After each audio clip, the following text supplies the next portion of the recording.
Simple English mizo YouTube channel tangle Facebook page tang invite chibai fegule voina po hian ni tin kan man tang kai ngei thaitur sap tong kan zir ho ton ani abik takin voina hi chuanin sap tong thiam du tan lo thailafa an thiam tur sap tong somnga kan zir ho ton ni chuwang chuanin sap tong I thiam du ni chuanin he video hi en chu ngei angai ti na ani chu tuna video mai kan huang hianin sap tong zokhi kaiman voithum kalo soinga chuwangin voithum ga soina khianin ka rualin a voithum na lo soi ve tur chen ka som takse cheni ti churin ilo practice nga nangpon ilo thiam bel nga ilo nal zol don ani ole tuna chunlo tan ngalang o apakhat na tan do you want to learn English? Do you want to learn English? Do you want to learn English? Sabtong easier to em. Sabtong easier to em. I see nothing. I see nothing. I see nothing. Engma kamulo. Nice to meet you. Nice to meet you. Nice to meet you. Kamu chahi kalom le mai. Kamu chahi kalom le mai. May I help you? May I help you? May I help you? Katan pui thiam chingem. Katan pui thiam chingem. Think once again. Think once again. Think once again. Ngai to non le ro. All my money is gone. All my money is gone. All my money is gone. Kapoisa zong zong a zofek. What a shame. What a shame. What a shame. Avan za thak tak. Who is your teacher? Who is your teacher? Who is your teacher? Tu ngei is your tier 2. Tu ngei is your tier 2. This is not a joke. This is not a joke. This is not a joke. Hay hi fiam thu anilo. I have a headache. I have a headache. I have a headache. Kaluana. What is your name? What is your name? What is your name? Tu ngei ming. Tu ngei ming. You broke my heart. You broke my heart. You broke my heart. Kathin lung itigesin. It is getting dark. It is getting dark. It is getting dark. Khua thiam chan. Khua thiam chan. Are you free tonight? Are you free tonight? Zan ini manem. Zan ini manem. I am on the way. I am on the way. I am on the way. Konga kala omek. Konga kala omek. Which color do you like? Which color do you like? Which color do you like? Engronge idu. Walk slowly. Walk slowly. Walk slowly. Mong chang in kalro. Get ready for school. Get ready for school. Get ready for school. Sikul kal turin impeiro. Sikul kal turin impeiro. This medicine tastes bitter. This medicine tastes bitter. This medicine tastes bitter. Hedam dohi akha. Stop the car. Stop the car. Stop the car. Motor ti ding ro. Motor ti ding ro. Should I go there? Should I go there? Should I go there? Suda sun ka kalangayam. Suda sun ka kalangayam. Good morning, teacher. Good morning, teacher. Zirtir tu ithau thamo. I miss my friends. I miss my friends. I miss my friends. Kathian te kavan ngai. Kathian te kavan ngai. May I go to the toilet? May I go to the toilet? May I go to the toilet? Ekina kakal thengem.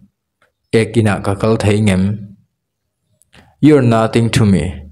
You're nothing to me. You're nothing to me.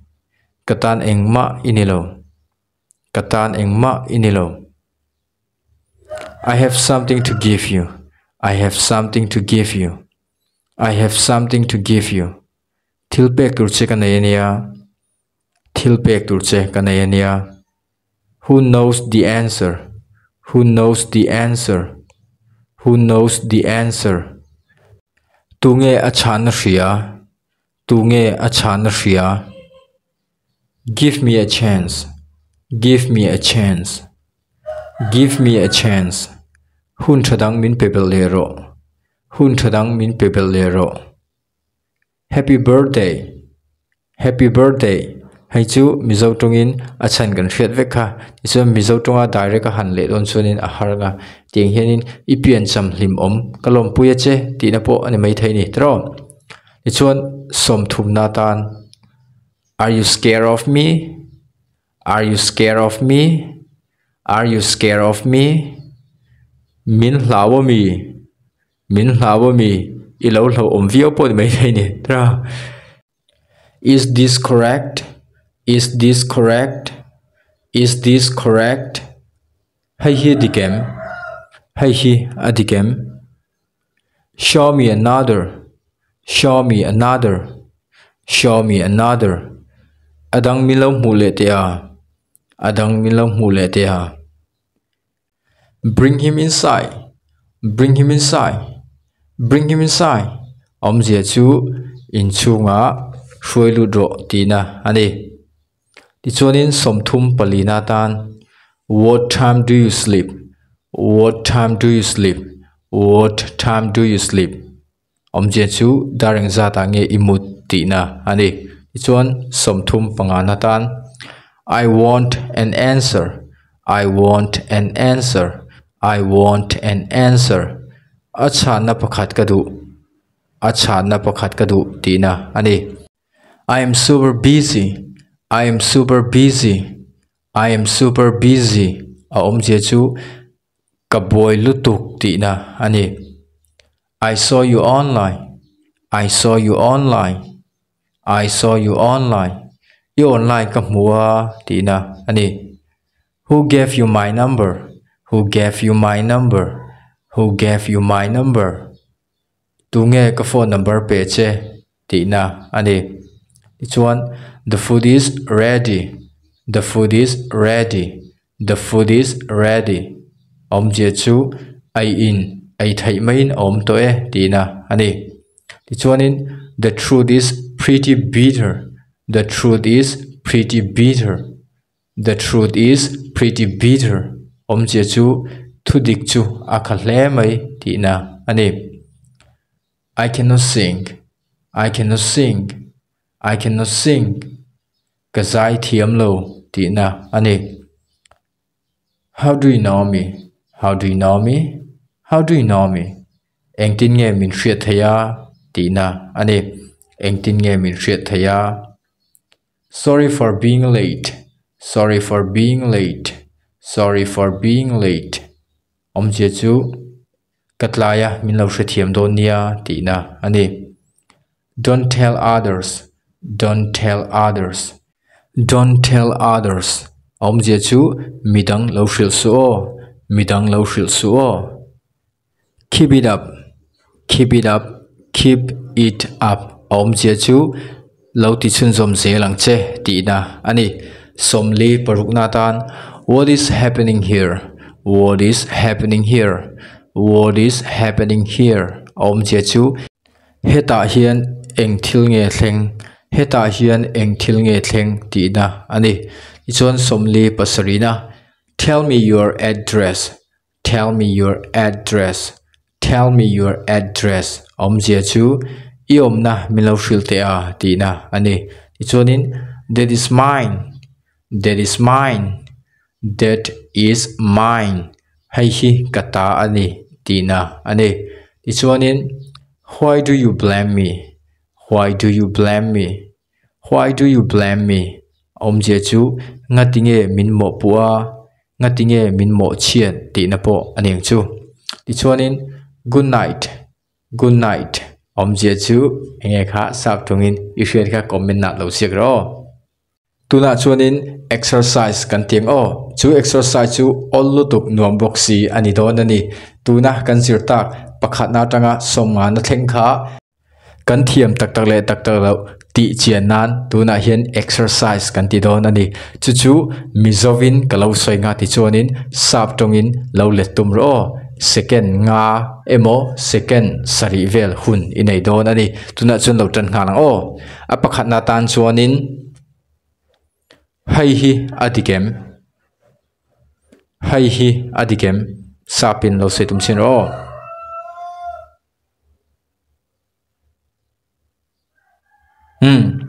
enge ti chuanin sap chuanin hay hi dikem ti chu is this correct ro ti chuanin i online ka hmua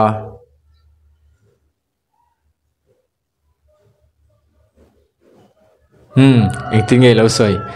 I saw you online. I saw you online. I saw you online. Ultra. Thì cho nên apakhat na khao. Nghe thì cho nên sap tong is zero to empty kha sap in tiếng nghe. Sap tong is zero to empty kha.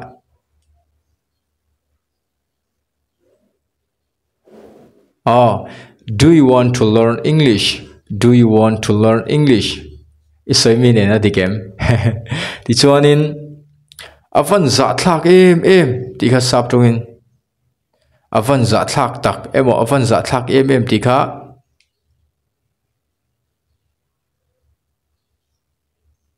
what a shame ti tur ani tu nge a chana hria ti kha sap tongin engtin nge oh, who knows the answer? Who knows the answer? Katlaya mi lo she thiam do nia ti kha sap tongin soi le lo kang. Engtimo. Oh, sorry for being late. Sorry for being late. Oh, ichana nen adikemo. Ti chuanin adot letan. Iom na mi lo hrilte a ti kha sap tongin iom na mi lo hrilte a ti kha sap tongin soi chin ole oh tell me your address ani ti chuan heta hian enge thleng emo heta hian eng thil nge thleng ti kha sap tongin soi le lo kang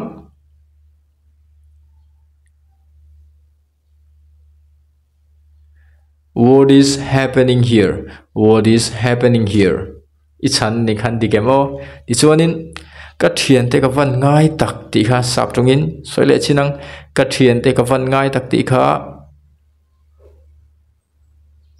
ngai turo oh I miss my friends ichana nen adikemo ti chuanin katan engma inilo ti kha sap trongan soi leang you are nothing to me ti chuanin ato ber do tu tan thil pek tur che ka nei nia ti kha sap tongin soi le lo kang ngai tor khiat kha zep su insum na hun ni lo oh I have something to give you. Ti chuanin ato pernatan ka YouTube channel hi milo subscribe sakro ti kha sap tong ting anyang engtemo subscribe my YouTube channel omzia chu enge di son ka YouTube channel hi milo subscribe sakro ti da ani cái YouTube channel Simple English mizo YouTube channel hi milo subscribe sakve nge ro ti chuanin hetinga video thatak tak te hi karon post sindona chung karon post zong song te chu ilo munga ti chuanin sap tong olsam takle athlonin ilo insir thaidon ti na ani chu he video hi top leka minen sakwang kalom taksan ni naktuk video akan mule thoidon ya invite bye bye.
tuna chuanin sap tawng kan zir te zing ami